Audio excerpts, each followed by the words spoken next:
The American Indian Center at 5615 Victor was opened more than 3 years ago to help the Indian deal with his problems, to help him adjust to an urban society which has either forgotten him or simply doesn't care about him. The center may be in danger of closing its doors soon because of lack of funding, but of course Indians are used to having doors closed. There are 17,000 American Indians of various tribes in Dallas, and we talked to some of them about the problems facing the nations, the Indian nations, that is. Kurt, you're a counselor with the Indian Alcoholic Program. What percentage of Indians are alcoholics? Last most recent study was 65% as a cultural problem from the Indians to a non-Indian, realizing that they have to survive in both, be two cultural people. There's a lot of these things we feel that do contribute to this vast change in the minds of our Indian people.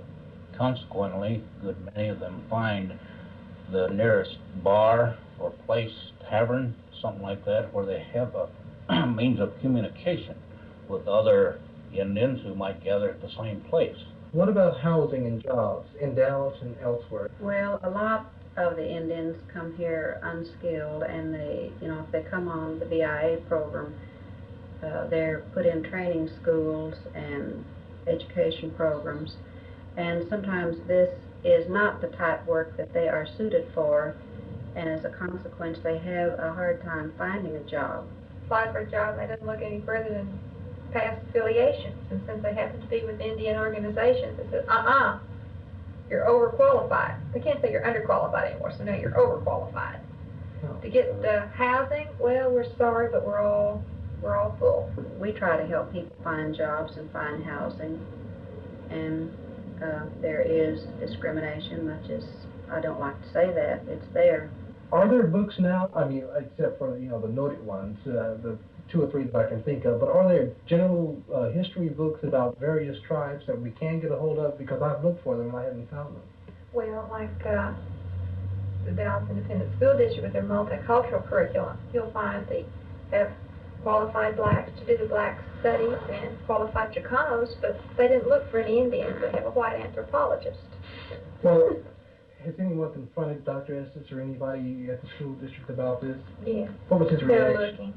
They're looking? After we gave them a list of qualified people.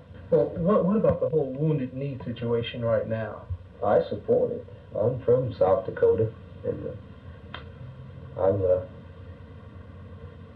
part of a reservation was taken away from the tribe, so the government needed for flood control.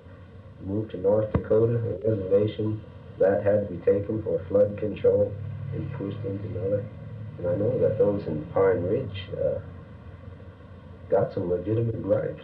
You try to deal with people by talking and by writing letters, but which has failed no for the past response, 100 sure. years, hasn't it? And it's failed right here for the last 3 years. And other minorities, see, have done the same thing. What about the whole reservation problem, though, Kurt? Is it difficult getting off of a reservation and then getting into an urban It's difficult.